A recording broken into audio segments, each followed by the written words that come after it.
দুর্গাপুরে আবারও এক বড় খেলার ইভেন্ট অনুষ্ঠিত হতে চলেছে। আগামী ৩ ডিসেম্বর থেকে ১৩ ডিসেম্বর পর্যন্ত দুর্গাপুরে অনুষ্ঠিত হতে চলেছে ৫১তম জাতীয় মহিলা দাবা প্রতিযোগিতা ২০২৫।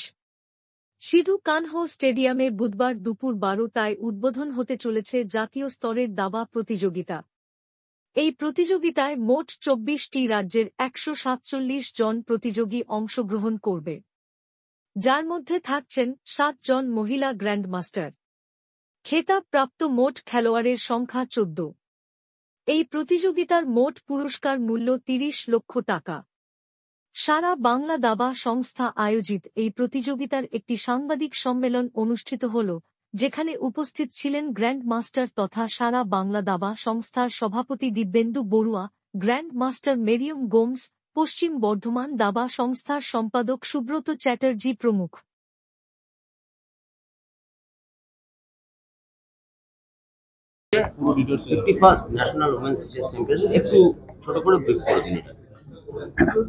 সারা বাংলা দাবা সংস্থা এবং পশ্চিম বর্ধমান দাবা সংস্থার উদ্যোগে 51st national women chess championship আগামীকাল থেকে শুরু হবে। আজকে তার প্রেস মিট ছিল। এই টুর্নামেন্ট হচ্ছে প্রিমিয়ার চ্যাম্পিয়নশিপ এবং এখানে পশ্চিমবঙ্গে ভারতবর্ষের 24টা স্টেট থেকে এবং 3টে অ্যাফিলিয়েটেড ইউনিট থেকে 147 জন প্লেয়ার এখানে খেলতে আসছে। তার মধ্যে টপ সিড হচ্ছে PV Nandita, last year champion এবং ওমেন গ্র্যান্ডমাস্টার। এছাড়া আমাদের টোটাল 7 জন ওমেন গ্র্যান্ডমাস্টার খেলছে, 7 জন ওমেন ইন্টারন্যাশনাল মাস্টার খেলছে এবং একজন গ্র্যান্ডমাস্টার, ওমেন গ্র্যান্ডমাস্টার কাম ইন্টারন্যাশনাল মাস্টার নিশা মহাতা, উনিও খেলছেন। এবং বাংলার থেকে প্রায় 18 জন খেলছে এই টুর্নামেন্টে। এবং কাল থেকে 3 তারিখ থেকে শুরু হবে, 13 তারিখ অবধি 11 রাউন্ডের টুর্নামেন্ট।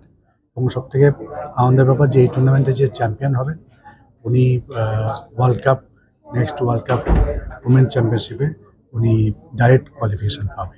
এছাড়া যারা টপ 4 জন যারা হবে তারা প্রত্যেক টুর্নামেন্টে ইন্ডিয়াকে রিপ্রেজেন্ট করার জন্য ইন্টারন্যাশনাল টুর্নামেন্ট, সেখানে Asian championship, Commonwealth championship, world championship যেগুলো আছে সেখানে খেলার সুযোগ পাবে।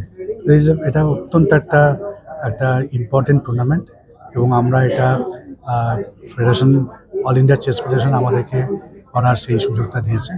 আমরা দুর্গাপুরের এই সিধু কানহো স্টেডিয়ামে হবে এবং সকলের সহযোগিতায় আশা করি টুর্নামেন্টটা কাল থেকে শুরু এবং সবাই আমরা তাকিয়ে আছি টুর্নামেন্টটা মানে সাকসেসের জন্য।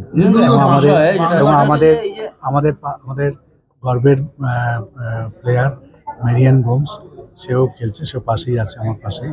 তো সে খেলছে এবং মেরি আছে, নিশা আছে, অর্পিতা আছে, মৃত্তিকা মল্লিক আছে, এবং স্নেহা হালদার আছে। এরকম বেশ কিছু ভালো ভালো প্লেয়ার আমাদের পশ্চিমবঙ্গ থেকে খেলছে।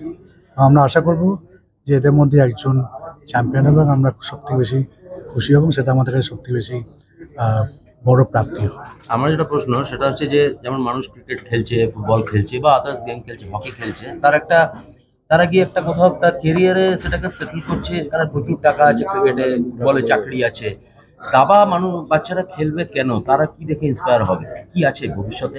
দাবাতে এখন প্রচুর ভবিষ্যতে, দাবাটা ক্যান বি এ প্রফেশন, আপনার নিতে পারে। তার কারণ হচ্ছে এখন দাবা খেললে যদি ন্যাশনালে ভালো পারফরমেন্স করে, যদি টপ 10 মধ্যে চলে আসতে পারে, তার বিভিন্ন জায়গা অর্গানাইজেশনে চাকরি গ্যারান্টি আছে। প্রত্যেকটা অর্গানাইজেশনে দেখবেন যেমন অন্য স্পোর্টসম্যানকে রিক্রুট করে, তার সঙ্গে সাথে দাবাকে রিক্রুট করে।